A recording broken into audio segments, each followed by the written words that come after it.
All right, we're hearing a matter of Barbara Loomis versus James Loomis, 45 CO1 1209 DR 737. Would attorneys identify themselves for the record? Who they're representing? Cordell Funk here for Mother. Barbara Compier sitting to my left. Good afternoon, Judge. April Ford here on behalf of Mr. Loomis, and Mr. Loomis is seated to my right. And we're here to set aside a mediation agreement? Yes, either set aside or determine the sanctions, one or the other. Either set aside or enforce one or the other. Set it aside or enforce it? Right. If it isn't appropriate, if it isn't breached, then we have to close it out. Is that what we're... Your Honor, the procedural history in this case is, in my opinion, somewhat tortured. What happened was that Mr. Funk filed on behalf of his client a motion to enforce court orders and for sanctions. What he was really asking for as part of the relief was to set aside a mediated agreement. It's my position from a legal posture that we have a mediated agreement.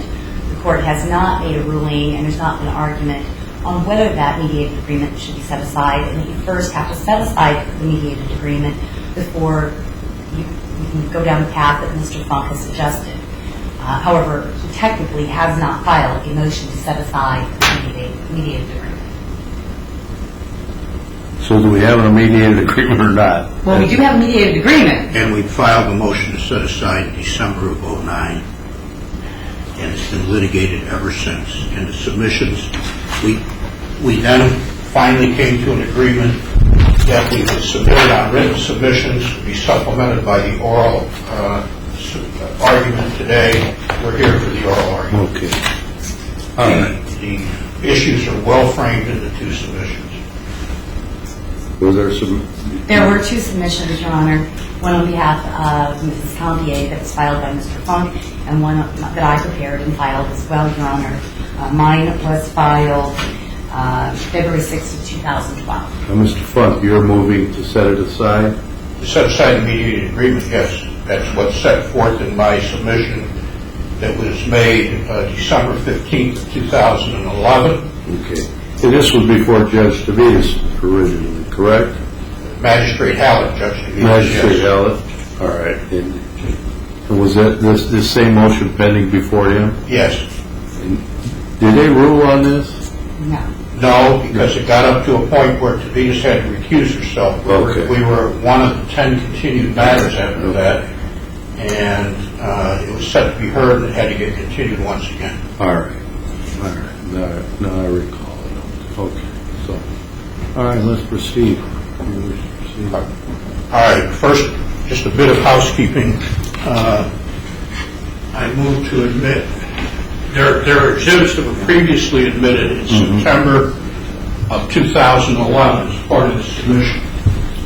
After that, there were 4 exhibits that were not admitted. After that, we agreed that they would be admitted, and I move to admit exhibits 35, 36, 37, and 38. No objection, Your Honor. Objection. All right. Then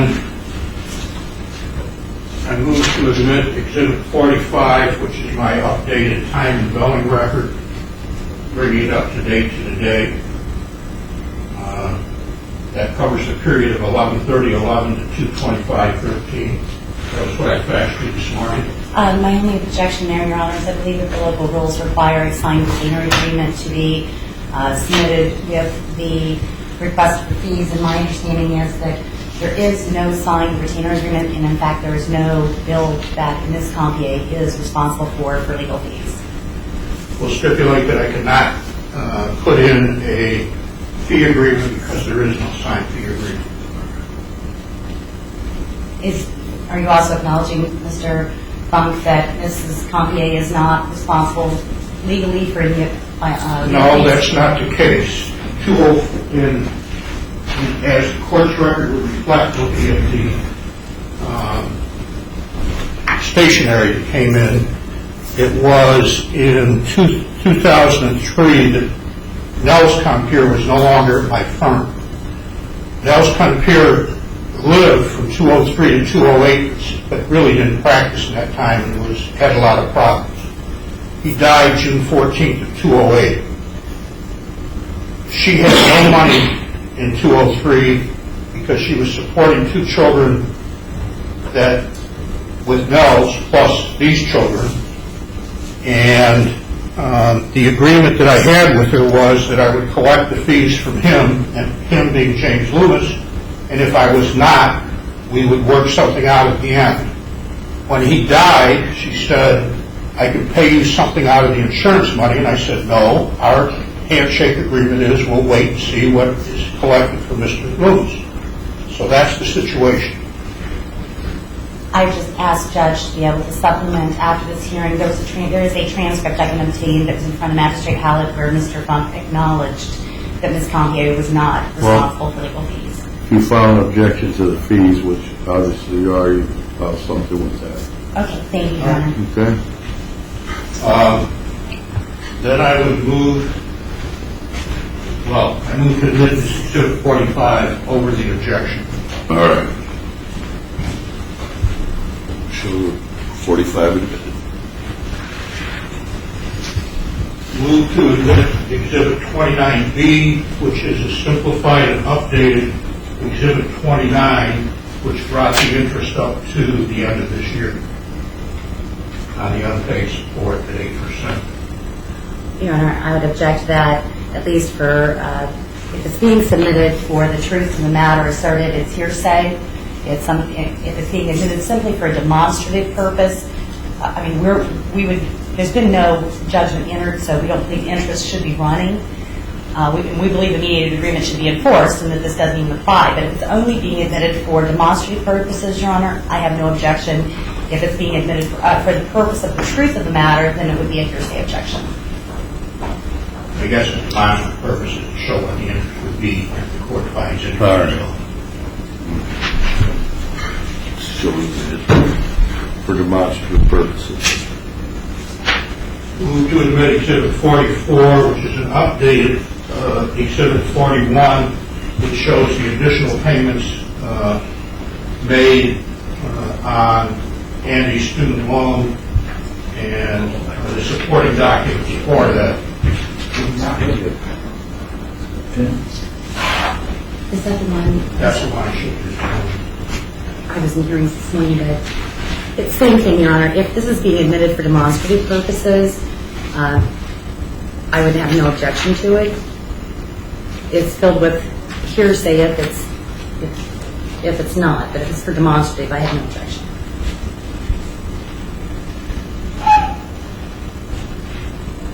As it's demonstrative purposes except for the payments that were actually made. Correct. That is true, Mr. Hall. Okay, thank you. Okay.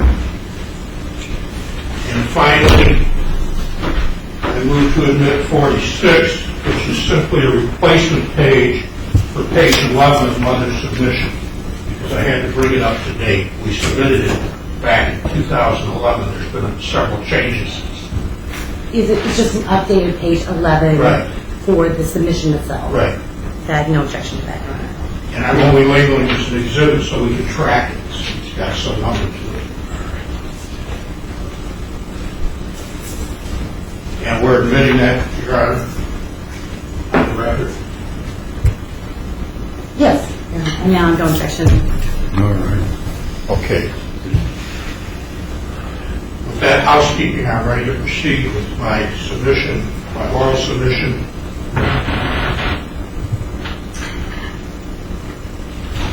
This is the third time in this case, and one wonders how many chances you get. First time, as the saying goes, shame on me. On January 22nd, 2002, Mother filed a petition for citation for support arrearages, modification of support, educational costs, and in that petition asked for interest. This is heard October 2nd, October 2002, November and December 2004, and March 2005. The court took it under advisement, and eventually on June 9th, 2006, ruled. That case went up on appeal. The Court of Appeals ruled April 27, 2007. And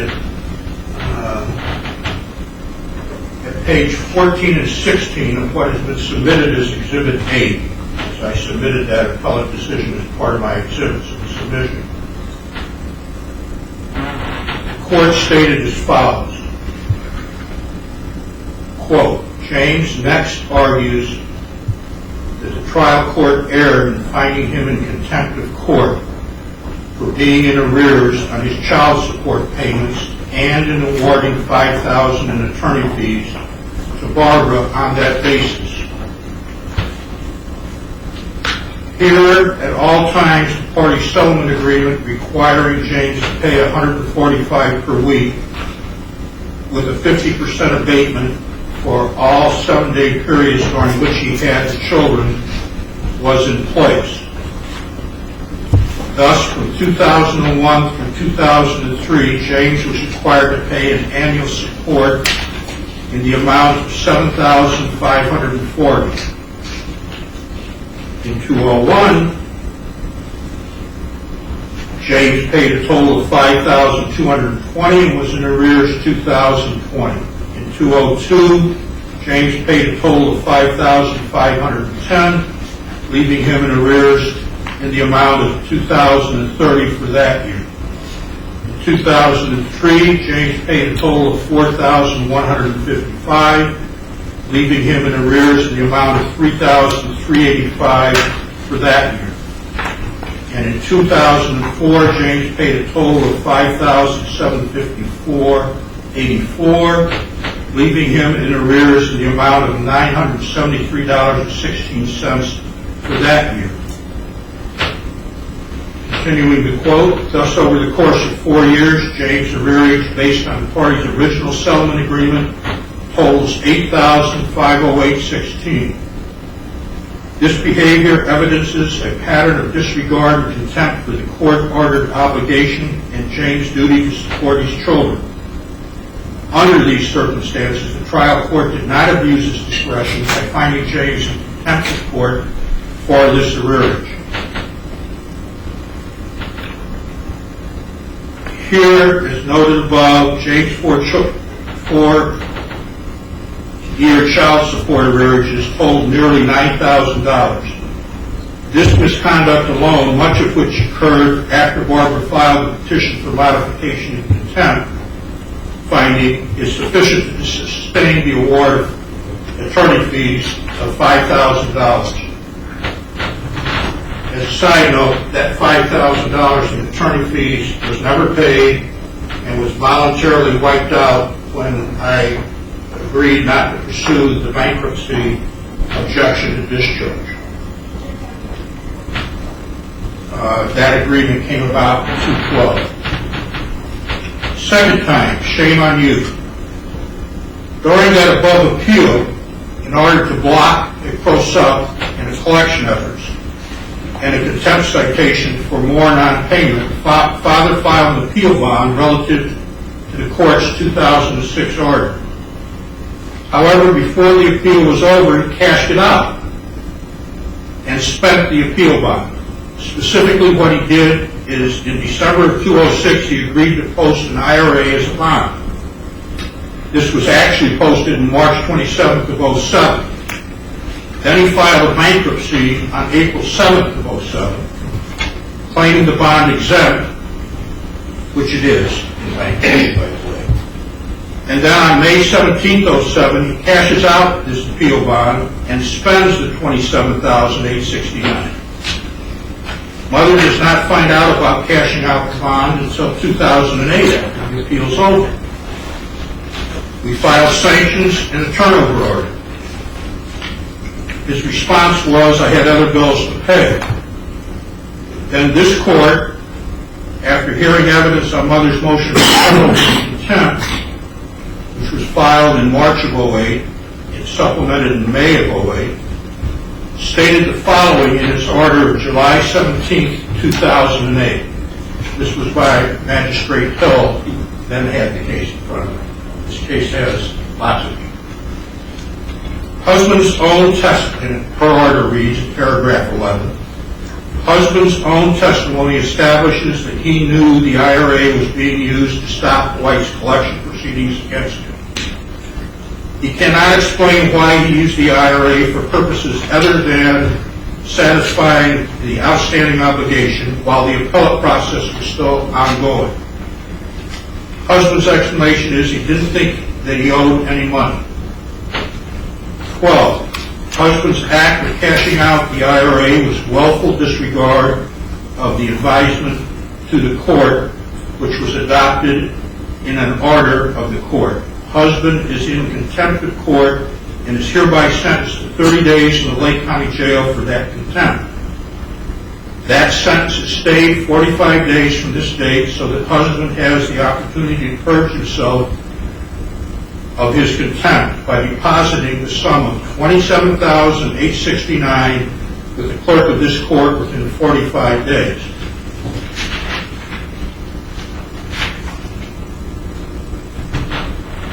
Parties that are here today stayed that order and waited for the mediated agreement to be performed. The mediated agreement came about one day after that order. And when we were in mediation, we didn't know that Judge Hill was entering that order. Mediated agreement came about July 18th of 08 and stated that Mom would forego all sanctions and would waive all support arrearages upon a single lump sum being made of $18,000 within 90 days. These funds were to come from husband's wife case, Campbell case, which is referred to in the submission. That case unexpectedly went up on appeal. It was agreed to wait until after the appeal, so we extended by agreement the 90 days. That appeal was affirmed on September 25th of 2009, and as shown by the record, she got all that she appealed for. On 11/13/09, the Campbell funds were distributed. Irene Kasparis, her attorney, got $23,350. Sean Loomis, his wife, got $47,749.35. However, the $18,000 wasn't paid. The second bond walked away. We discovered on December 10th of 2009 that the second bond had walked out the door. We then immediately filed what we talked about at the start of this, in December of 2009, a request to find that the agreement had been breached and therefore set aside the mediated agreement and to tax him with all arrearages and sanctions that have occurred. What has occurred up to now is that although he's broken all these agreements, walked away with all these bonds, not a single sanction has been entered. Not a single consequence. Now, over 3 years later, and some 10 continuances since the 2009, and the continuances are set forth in the last objection to the continuance of the October hearing of 212, which was continued in part and not in part. And as we sit here today, Father, as I said, has yet to have any sanctions.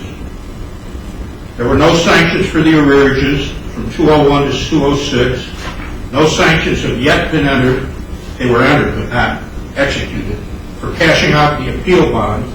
And no sanctions have been entered for failing to abide by the mediated agreement. In that agreement, he was to pay $18,000, which was divided equally between his two sons. He made the first $1,000 payment timely, or almost timely, in September of 2008, and $500 went to each of the sons. Thereafter, nothing was paid until he started paying on the paid and received by the boys, until he started paying on Andy's student loan.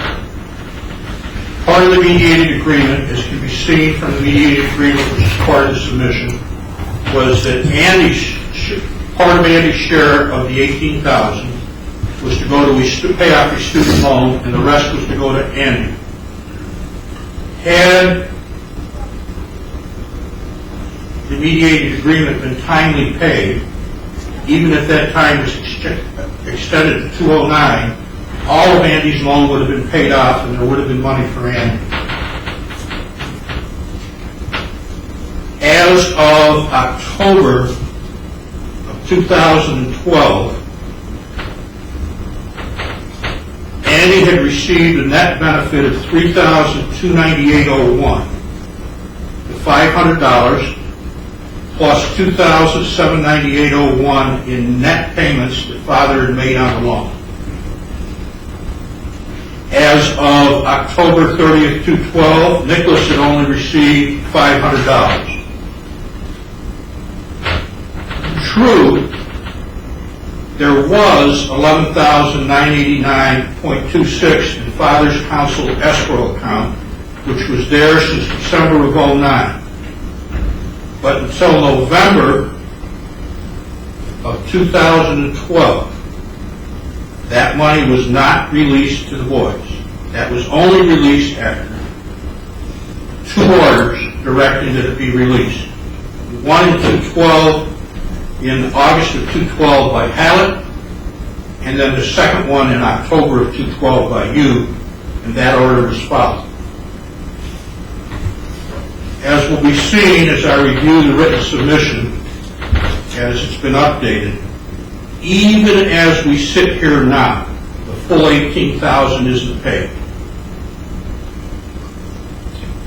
One way to state the question before the court today is whether father, for the 3rd time, gets to avoid sanctions for his failure to follow through on his agreements and the court orders. Now, briefly reviewing mother's submission. Now, I'll do this briefly because I know the court will read it at some point, unless your orders do find it factual.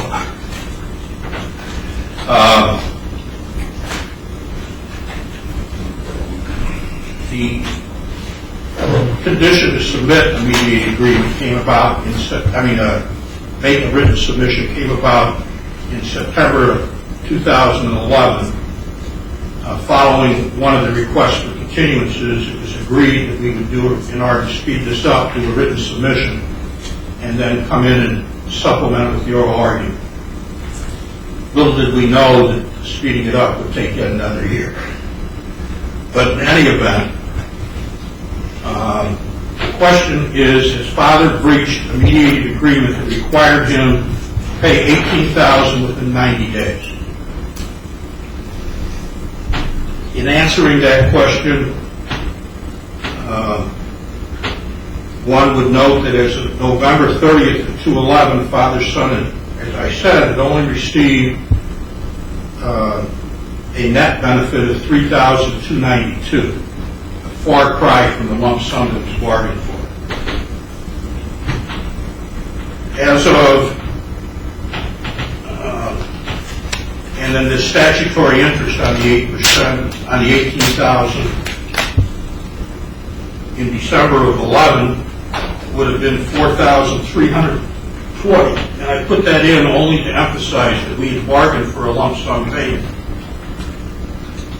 On the other hand, if father is deemed to have complied with this mediated agreement, then what amounts and what sanctions, fees, interest, etc., does he owe as a result of the late payment and or non-payment? If he is deemed not to have breached the mediated agreement, then what amounts of support and attorney fees and sanctions does he owe? If he's deemed to admit it.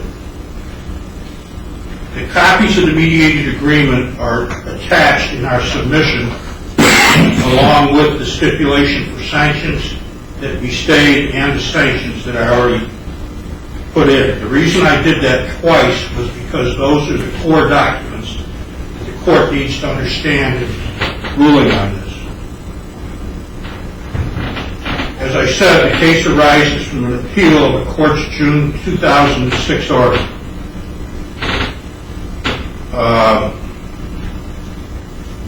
Most of the arrearage remained unpaid as of November 30th, 11.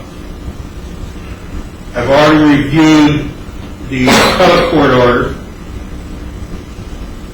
and eventually the appellate court order was modified in one sense: that father did not have to pay some vehicle costs, the vehicle used to get the son to college. And on October 24, 2007, the Indiana Supreme Court denied father's request to transfer. So that ended the appellate process. As stated, we then filed contempt citations, and eventually the court found that he was in contempt for cashing out that bond and entered a 30-day sentence, which we've stayed pending this hearing.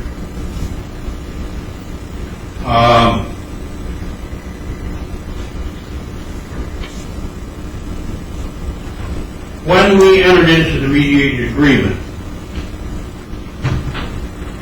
to put it in street language, we didn't give a rat where it came from, the $18,000.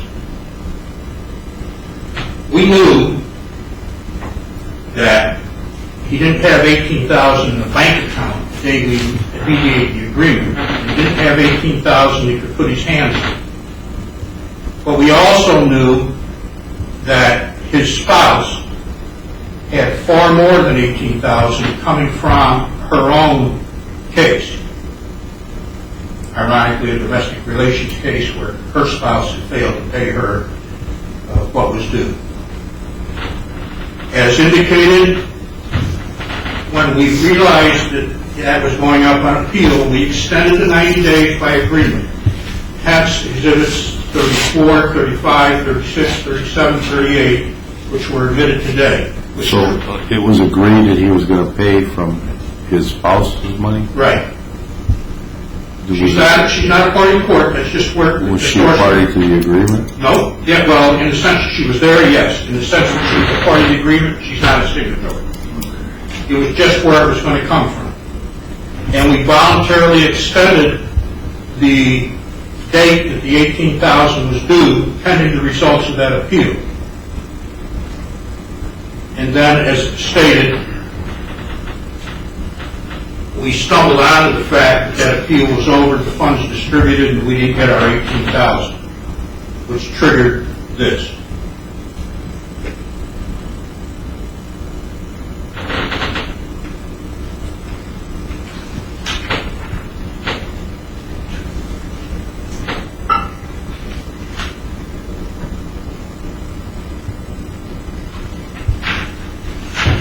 As I've already recited, once we learned that quote, second bond had walked out the door and that the 18 wasn't going to be paid as a lump sum, we filed this, saying, you breached, now you owe it all.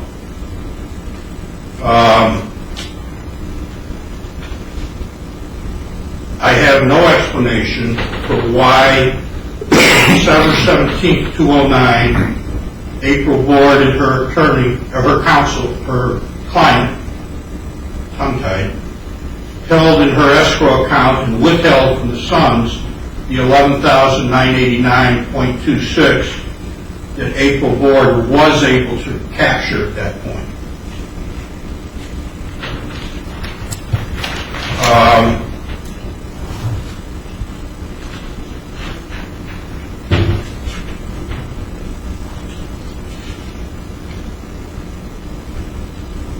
Father is requesting credit for the payments he made on any student loan, even though they were non-conforming. We agree that those non-conforming payments should be contributed either to the mediated agreement or a support arrearages, either way. But only the net, not what he paid on the interest that ran. And Exhibit 44 that I put in today tracks what is interest and what is net.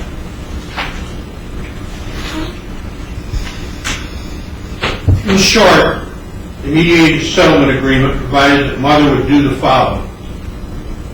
She would satisfy all judgments, withdraw all pending claims in the dissolution case.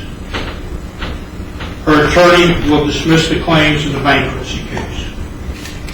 That was the claims to the $5,000, which eventually were voluntarily done anyway. And that the aforesaid would be done upon receipt of the $18,000. The mediated agreement provided that the $18,000 would be paid $1,000 within 30 days and the balance within 90. The balance as of today still isn't paid. Any dismissals of satisfaction of claims for past due support attorney fees were contingent on the $18,000 being paid in 90 days. It wasn't. Even the extended 90 days.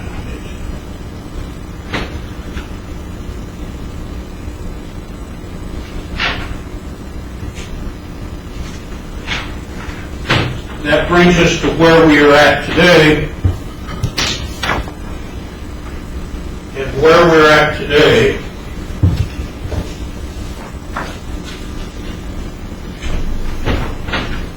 is as shown by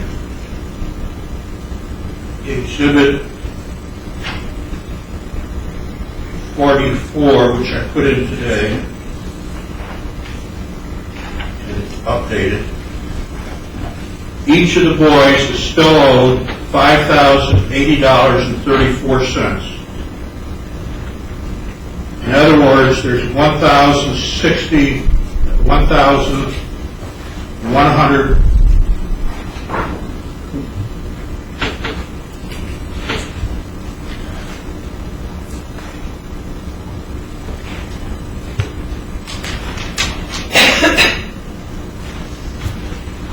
$1,160.68 that he's yet to pay on the $18,000, even if we give credit for everything else.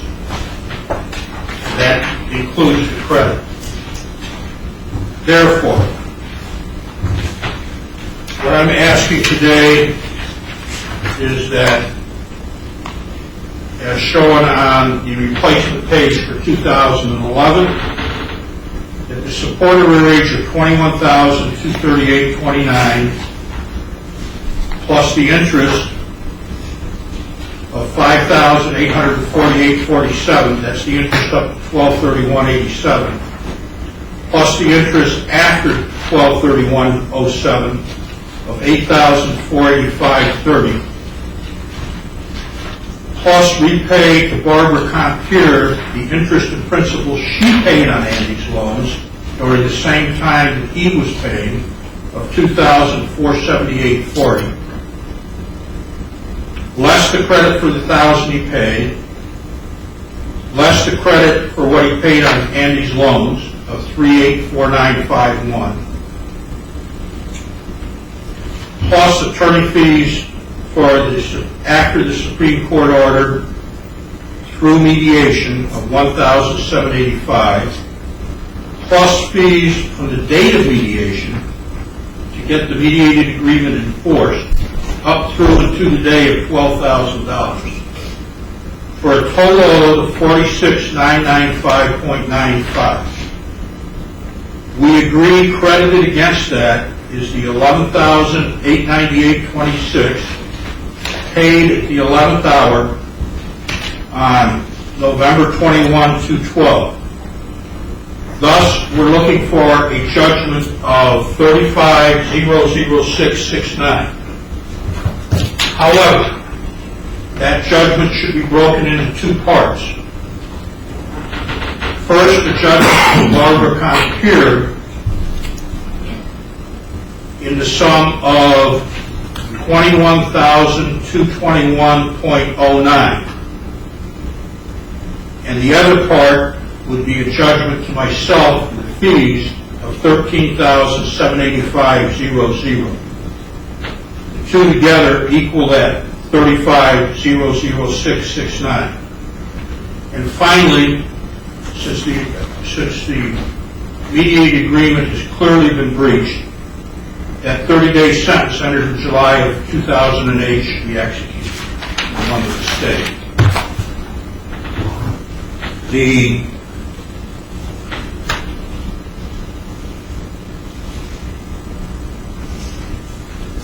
legal argument in support of that is contained in my submission.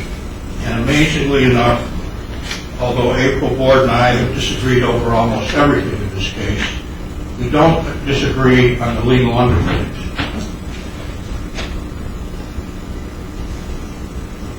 First, we agree that mediated agreements are governed by the same general principles of contract law as any other agreement. The interpretation and construction of a contract is a matter for the courts. If the contract language is unambiguous and clear, then there's nothing to interpret. This agreement was unambiguous and very clear. Pay the $18,000 within a set time frame, and everything goes away. Don't pay it, and you don't have a mediated agreement.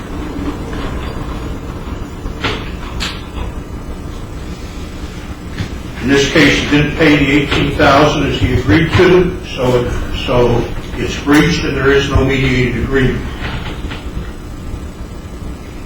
It was a condition precedent, and the condition precedence under contract law is a condition that must be performed before the agreement of the parties becomes a binding contract. He didn't do the condition precedent, therefore he doesn't have a contract.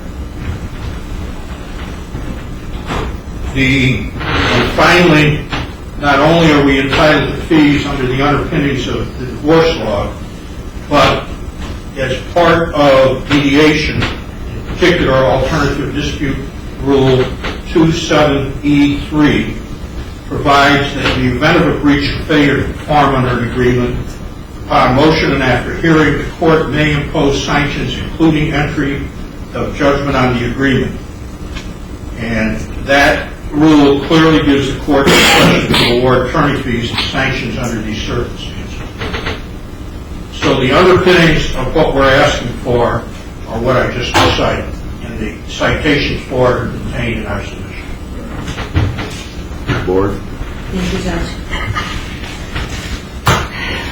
Judge, this is one of those cases that you look at it and find yourself in court making these arguments, and quite frankly, I have to be a little disappointed at how this case has evolved, because the whole intent here, Judge, was that there's long and tortuous history between these parties and the family law courts, up and down, long, multiple hearings of multiple months, up on appeal, down on appeal, each side having their own share of issues brought to the court that led to all of those events that Mr. Funk led you through as far as the historical part of this case. And, the idea being that at some point, once people get divorced and their kids get grown, everything's supposed to end, and everybody's supposed to go to the mutual corners and enjoy their grandbabies. Well, this hasn't been one of them, Judge. And this is a case that I really hate being here today, arguing this in front of you, because I've explored every opportunity and every avenue, as has my client, to try to resolve this matter. And let's start with the mediated agreement. When we went to mediation, everybody was hopeful that this would finally be brought to a conclusion. Mr. Loomis' wife, as Mr. Funk referenced, had been through a long battle with years and years, over a decade or so, in a family law matter with her ex-husband. These two just wanted to be done, as far as Mr. and Mrs. Loomis. So we go to the mediation, we reach an agreement, and we sign the agreement. Now, Mrs. Loomis was not in the room for this agreement, the drafting of this agreement, or the signing of the agreement. She's not a party to this agreement. And if the court would use the release and settlement agreement, again, this was in July 2008, and even by Mr. Funk's own admission, what was supposed to happen, theoretically, in writing, was $18,000 to settle everything. They were to pay Mr. Loomis was to pay $1,000 within the first 60 days. He did that. The balance of money, when we were at the mediation, Your Honor, nobody had any idea where this balance was coming from, the $17,000. One of the avenues that we talked about was Mrs. Loomis's money that she might conceivably get from her family law case, but as Mr. Funk points out, it was up on appeal. Nobody knew what was going to come of that. So, it couldn't be. We decided that day we would settle for a lump sum, and we, according to the agreement, we'll have it within 90 days. When he even acknowledges that at the time this was done, the case was up on appeal. Nobody knew what was going to happen, Your Honor. So it can't be that when we sat down, that that's where the money was coming from. It can't be. By his own admissions. And he also, Mr. Funk also acknowledges that Mr. Loomis had filed bankruptcy and was in severe financial straits, and everybody knew he didn't have a bank account with that money sitting there. So when we entered into this agreement, nobody was quite sure where the balance was coming from. And there were several things batted around, one of which, as I acknowledged, was Mrs. Loomis' settlement. We leave in mediation, we pay $1,000. Nothing is really heard of until December of 2009. And as part of the mediation agreement, Mrs. Compier was supposed to provide us with a statement for Andy's student loan so that that could be taken care of. And it's in the settlement agreement. We never got that, Your Honor, not until December of 2009. And just so the court understands, the $17,000 was supposed to be payable half to each son. And Andy had a student loan, so out of his half of the $17,000 would first be paid his student loan, which everybody thought was around $5,500, or that's what Mrs. Compier represented to be. Mr. Loomis did not have access to the student loan, so he didn't know what was there. So out of Andy's portion, $5,500 or so would be paid on the student loan, and the other $8,500, or I'm sorry, out of $8,500, so he'd have a little bit, about $3,000 coming at that time, or whenever we get the money to him. And then Nick, the other son, would get the other $8,500. December 14th, and it's in my submission, Your Honor. He called me, shortly before this is when Mr. Humphrey called, wanting to know the status of Sean Loomis' appeal. And I told him I didn't know. Look at the court view. I honestly couldn't tell you. And he called and wrote me a letter and said, well, she's going to be getting her money, or she got her money, which ended up being a little bit over $18,000. He was very upset. And I remember this distinctly because I was actually near Louisville Children's Co-Sierras with my daughter, who had a follow-up from emergency life flight surgery that she had and he had called. And so, and this is all laid out in my submission, Your Honor. So when he called and said, we're going to file a breach, we're going to ask for sanctions, within less than a week of that, Your Honor, Mr. Loomis had borrowed the money, $11,900 and some change, from his father and paid it into my trust account. I immediately contacted, and that was on December 17th, 2009. I remember that because that's my birthday. And I contacted Mr. Funk and said, Mr. Loomis has brought this in. How we got to it was $18,000 minus the $1,000 I paid. That was $17,000. Then, based on the student loan statement, because we asked for that on December 14th, we asked for this copy because we never got it. We didn't know exactly how much was owed. We got that on December 14th. So we took the $17,000, subtracted what was owed on the student loan, and that's how we came up with the $11,900 change that we referenced in our submission. So on December 17th, 2009, that money was in my account. I wrote Mr. Funk a letter and said, Mr. Loomis doesn't have any more money than this. He had borrowed this from his father. And what he'll do is he will start making payments on the student loan, and he will pay the student loan off. Again, no harm to the correct son, no harm to Mrs. Compier. If you miss a payment, then let's talk about it. But it's not going to miss a payment. Within 24 hours of getting a copy of the account statement, he had made his first payment on the student loan. Mrs. Compier says no. So are you telling me that he satisfied the conditions of the agreement? Absolutely. Is that what I'm hearing? Absolutely. He has satisfied all of them, Your Honor. And then he paid off the student loan. He paid the almost $12,000 into my trust, which was dispersed pursuant to this court's order. He paid the initial $1,000. And I'll have this marked, Your Honor. Mr. Funk pointed out that the actual amount that he had paid under the student loan, if you added all of the sums up, was short by, this is Mr. Funk's number, $1,160.68. So I called Mr. Loomis and I said, he's got a point. There's still $1,160.68. Because what had happened was Mrs. Compier was making payments on the student loan, even though she didn't have to. And we didn't even know she was making payments. But that's how the shortfall happened. If I may approach and have this marked, Your Honor.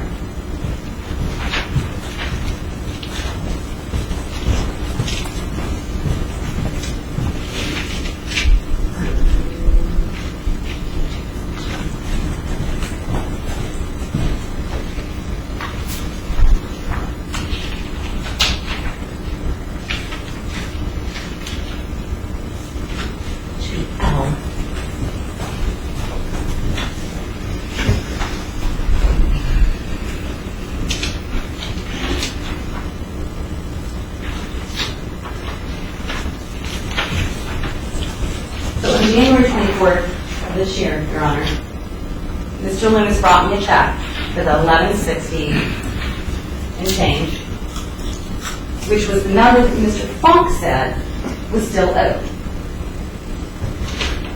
I deposited this in trust and I'll move for revision of respondents, Exhibit L. I called Mr. Funk and I said, it's not been easy.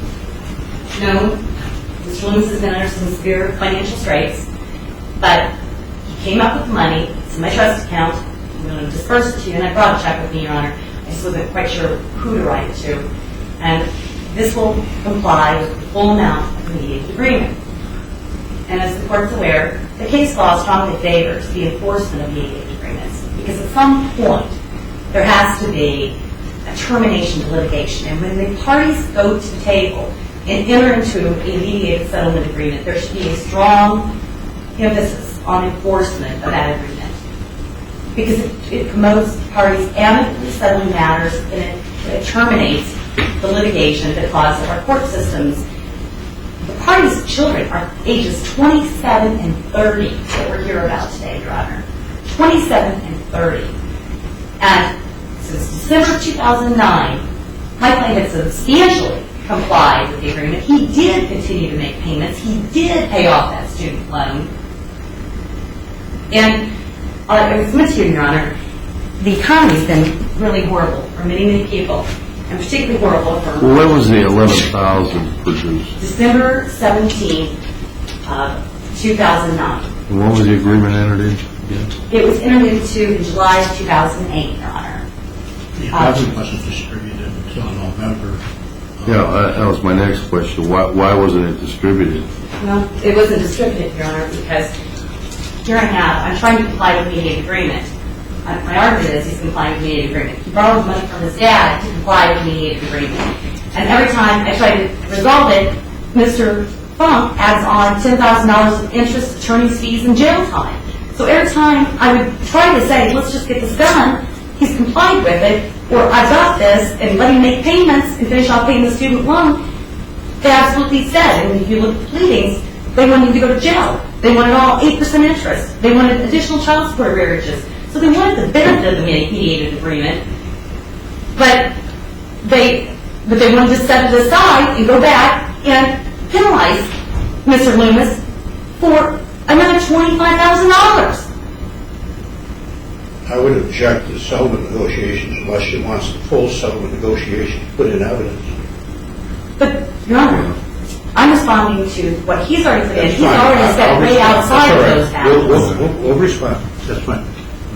He's set way outside of those bounds. And that's, the other thing is he also wants to talk about inside case law that says, we shouldn't look at the contracts clear and unambiguous. We shouldn't look outside of that agreement. And while that's generally true, it's his exhibits, Your Honor, that he put in that have brought in the discussions that were centered around that mediated agreement. So Mr. Funk opened that door. He's the one that put in correspondence, exchange between himself and I, showing that time was not of the essence of this agreement. The 90 days never meant anything to anybody because even by his own admission, nobody had any reasonable expectation. So how much time had elapsed since you made the agreement and then you paid in the $11,000? Let's see, we made the agreement about a year and a half, I believe, Your Honor. But during that time period, there were no problems. I mean, there was no, what's wrong, Mr. Funk would touch base, how's it coming, I think fine, financial situation improved, not that I know of. It wasn't until Mr. Funk found out that Mrs. Loomis had had some money deposited in the clerk's office in her domestic relations case that all hell broke loose. And within a week of that happening, a week of him filing his motions and finding out about that, I had almost $12,000 in my trust account, $1,000 that has been paid pursuant to timely by the agreement, and an agreement and an offer to just continue to pay the rest on the student loan because he didn't have the lump sum, which would have caused him no harm. That was flatly rejected, and everything I've tried to do since then was rejected. And I couldn't legally pay out money in my trust account that was supposed to be part of a mediated agreement until I got your order of the court, Your Honor. Because I can't tell my client, I'm going to turn over the money pursuant to mediated agreement. By the way, he may go to jail and he's after another $25,000. So it was there. It's just I couldn't get anything resolved because nobody wanted, Mr. Funk and his client did not want to honor the agreement.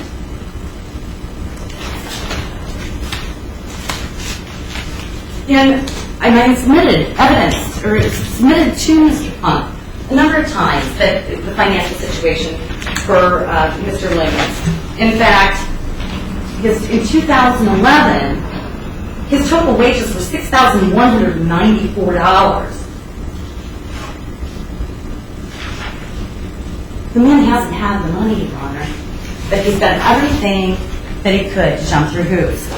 And at the time that Mrs. Loomis received her money, just for the court to understand, Mrs. Loomis and Mr. Loomis were having some real marital problems because of financial stress, which is very common. And the money that she ultimately received in her domestic relations case was less than what she originally thought she would get. It was eaten up by attorney's fees. Some of it was never, the ultimate full amount, as I don't think it's ever been paid today by her ex-husband. And the money she had to get, she had to pay for medical bills and things for her kids, who were by this time adult. So it wasn't like they had this money and they went to Jamaica on it. She had to use that money to pay, and she was not obligated to turn that money over, which is earmarked for her children, to solve this. So there just hasn't been the finances, but I will say that Mr. Loomis has done everything he can do and has fully complied with that agreement. It's never been an intentional or willful violation, Your Honor.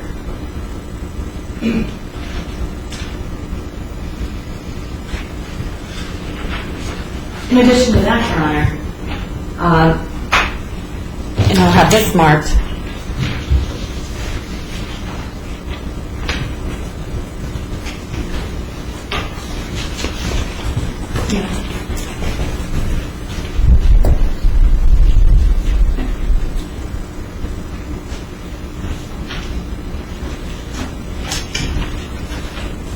With the admission exhibit, my attorney fee affidavit, Your Honor. Since December of 2009, Mr. Loomis has incurred with me $4,380 in fees, of which he still owes me a balance of $2,910, not including the tens of thousands of dollars that was spent from 2002, which is, I think, what Mr. Funk went back to 2008, when money was flowing much better. Back during a time period that the business was up and running and was profitable.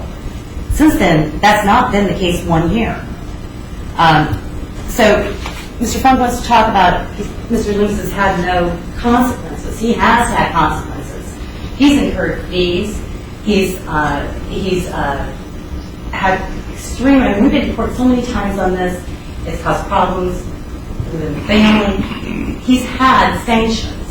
What Mr. Funk asks you to do is to go back and attach interest to a judgment that's never been entered. Send Mr. Loomis to jail for something that is long water under the bridge and was agreed to by the parties that would not be executed. And seeks a windfall of the attorney's fees, of which his client is not even responsible to pay.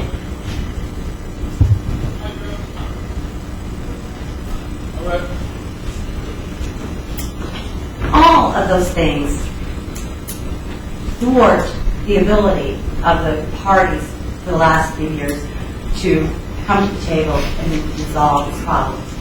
Mr. Loomis has done everything to comply with this agreement. Time was never of the essence. Nobody expected it to be. And this all came in over in December of 2009. If they would just simply let him pay off the student loan, as he did, over time. All of this back and forth between the attorneys is, quite frankly, in my opinion, Your Honor, if I might speak candidly, it's just a bunch of crap. Because every time I write a letter, I get a 10-page letter with updated charts and graphs, and that's what has been going on since December of 2009. And that shouldn't be sanctioned. That shouldn't be condoned. And it is not in no way, shape, or form my client's fault. Mr. Funk wants the mediated agreement set aside because he didn't comply in 90 days when he admits that nobody ever expected him to comply in 90 days. What Mr. Funk complains about is that they didn't get the money in December of 2009 from Mrs. Loomis. Well, they had almost $12,000 of it that came from Mr. Loomis's father at the same very time.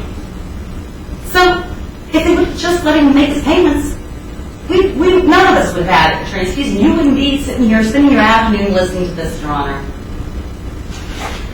I would submit to the court that this mediated agreement should be enforced, and that Mr. Funk and Ms. Compier take nothing further by way of this. Let this be done, and let this family have some harmony. Stop pleading for attorney's fees. If this is something that Mr. Funk has demonstrated, that my client was driving around in expensive cars and going on vacations and just simply was unwilling to pay these monies, that would be a whole different issue. I wouldn't even be asking for mercy at this time, Your Honor. But they haven't had any money. And he should go to jail and be sanctioned and be put under the gun for the next 10 years he has to still dig out for interest on a judgment that's never been entered, attorney's fees that are not even owed, and then still have to pay on a bill? That's not justice, Your Honor.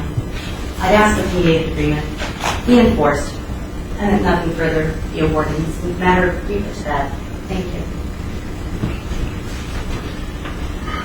Since this is a bench trial, and I know Your Honor will sort of keep the check, there's not a scintilla of evidence of what he has earned or not earned since 2009. There's nothing in this record. We keep crying poverty. Poverty is irrelevant. In 2008, he said, I will come up with $18,000 in 90 days. Time was always of the essence because it was a lump sum payment. We voluntarily extended that to December of 2009. At that point, where's the beef? And it wasn't there. And when they say, well, you had $11,900, I count I have $11,900 when it's in my bank account, so I can use it. These two sons never had that $11,900 until November of 2012. Almost 3 years from when it was paid into her account. Not reasonable, not fair, and not in compliance with any mediated agreement. Those exhibits 35, 36, 37, 38 track exactly what the parties' expectations were. And in fact, on February 24th, 2009, April Board writes, my clients are in agreement with your proposal of February 9th. The proposal of February 9th is, I've had a one bond walk away. Give me a lien so that I know that the second bond won't walk away. We were never able to get that lien, although they said we'll lien it up and we will do that. They did not. That's why the $46,000 that went to Mrs. Loomis, not the 23 that went to her attorney, the 46. And to me, 46 isn't almost 18.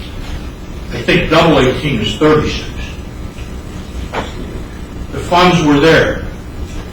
Then he said, well, I'm in compliance. How much before that was the 11th? Was the 11,000 paid in after that or before? After she got her money, after I filed what brings us here today, then he was able to get a loan, as we understand today. I'm not sure what we'll take. She says he was able to get a loan from father, so I guess that's where the funds came from. There's really not evidence of that. But what there is evidence of, and what we do know, is that the 11,000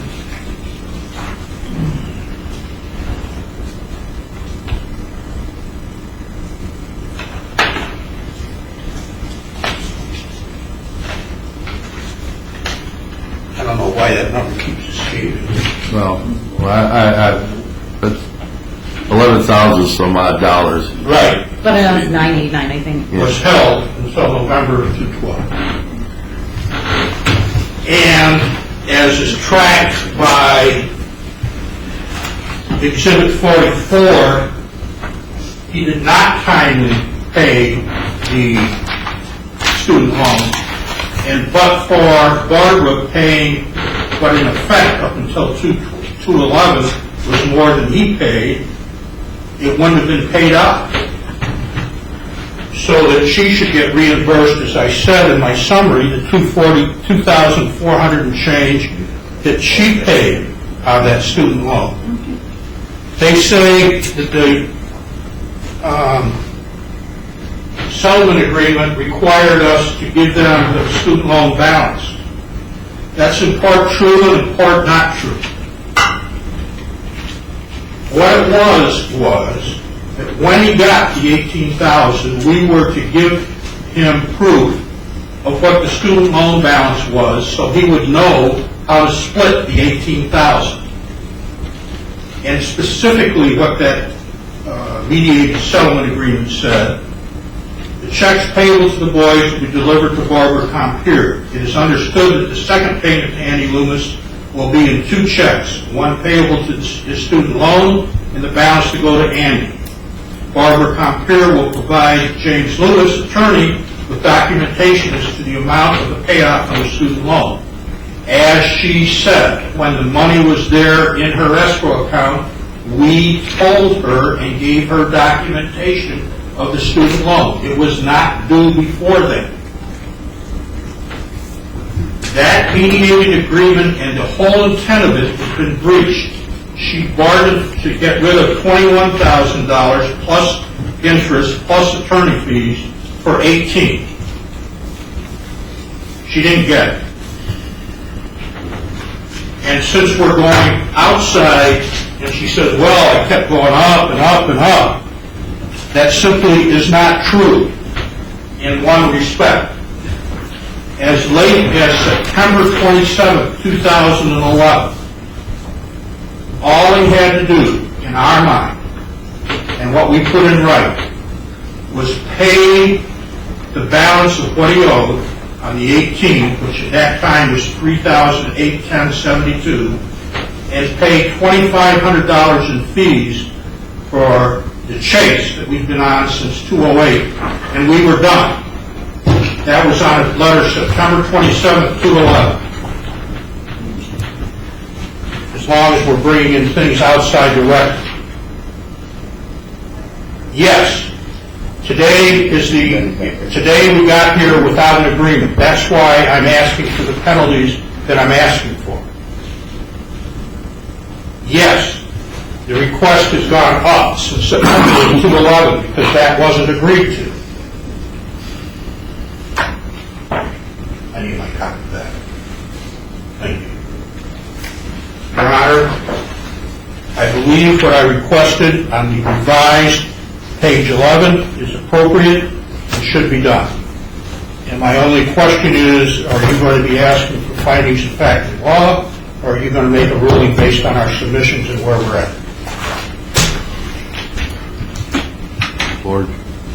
Your Honor, I would like to have this marked as, this is the 2011 W-2 and tax statement for my client, and have it marked and noted. I object, and the reason I object is the submissions were made so that we knew what we were going to get to financially. It was never put in any submission. It's not there. It's too late in the day to put it in. And secondly, it's irrelevant. It doesn't matter what his financial position is or was. This is not a support payment. This is a contract where he had to pay 18. My response to that, Your Honor, would be in my submission, paragraph 25. I reference and recite what Mr. Loomis earned in 2008, 2009, 2010, and this would be 2011. What the law that Mr. Funk is utilizing is that he's looking for sanctions. He's saying it's a willful violation of the terms of this mediated agreement. Yet on the first hand, he says, but we knew he didn't have any money and we knew he couldn't pay it in 90 days. So, now he says that it doesn't matter, the income. I would say to the court it is relevant as to the willful issue and the sanctions issue. Funk. There's nothing in the submission in terms of exhibits supporting our evidence, supporting what he earned or didn't earn. The whole purpose of the written submissions was so we knew what we were doing when we came here, so we'd be prepared. It's not appropriate to put in an income tax return at this time, and I object.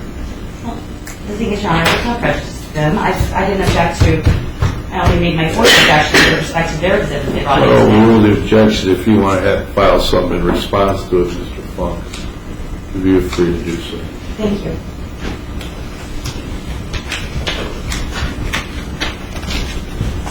And I haven't been furnished a copy of the return. Yeah, I don't know if it's returned. I will get you a copy. So if you'd like a chance to respond, I have no objection to that, Your Honor. Respondents,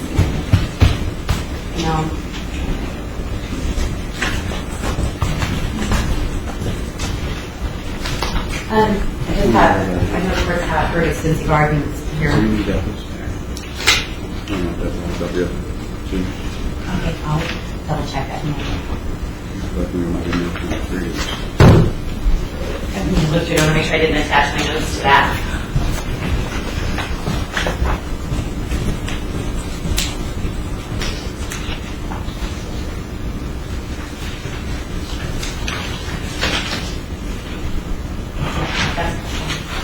Thank you.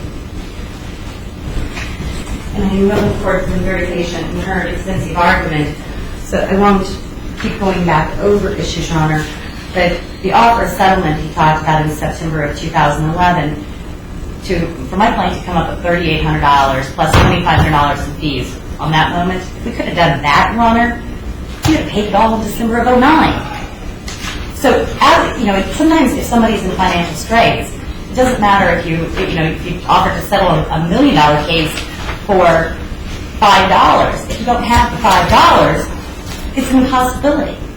And Mr. Funk knew that. What this comes down to, Your Honor, is that they got what they bargained for. Did it take a little bit longer? Yes, it did, Your Honor. But it shouldn't have surprised anybody that it took a little bit longer, because by their own admission, they knew his financial condition, and they know it hasn't improved.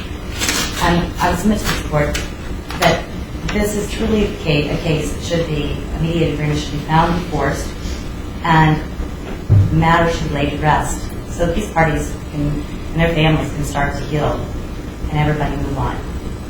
Thank you. Your Honor, once again, this represents that September 27th, 2011 offer. In bold print said, however, that settlement will admittedly need a payment schedule. What does he need in the way of a payment schedule after paying off the loan? Since he will have a payment schedule, we'll have to have some sanctions to make sure he follows through on the payment schedule. Whatever he agrees to, You've got to have a sanction at the end if he doesn't agree to pay. That's all that was asked. It wasn't reach in your pocket and come up with that money then. And again, that's settlement negotiations and nobody took advantage of it. The only reason those settlement negotiations come in is because she says, gee, he was being vindictive and wanted $10,000 and $20,000 and $10,000 in fees, and that just wasn't true at that point in time. It is true today. All right, I don't think unless you both want to file findings and conclusion, I don't think I need it. I mean, do you want me to leave the record open for a little bit for you to file any responses? You'll give me 5 minutes to look at that. In fact, less than that. Let me look to see what's there. Again, my comment before, sort of the wheat and the chaff, I just don't think it's relevant.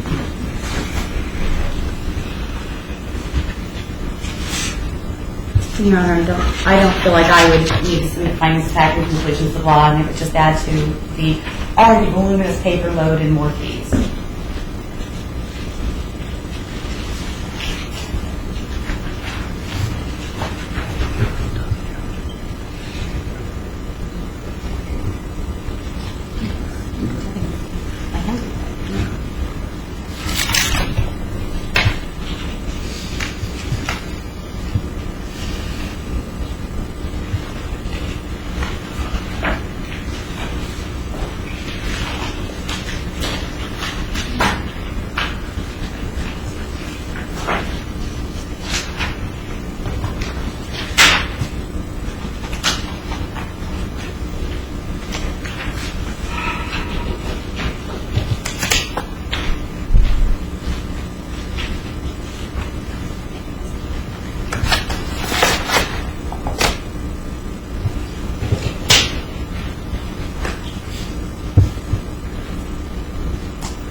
First objection would be that it would be time consuming complete return.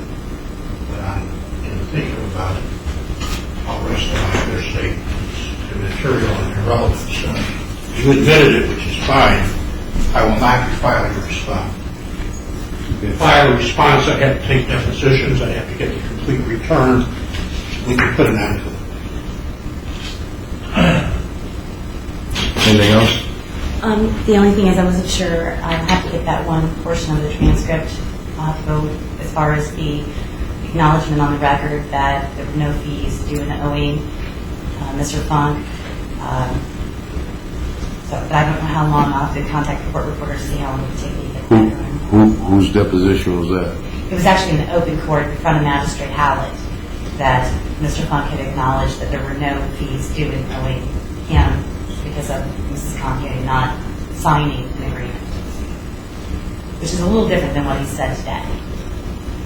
I believe what I said then was what I said today. The transcript corrects me and corrects me. Were there no fees as of that date? Or? No, that was just last year, Your Honor. No, and if you'll notice on his submission, he started tacking on fees from July of 2008. He went back even before this.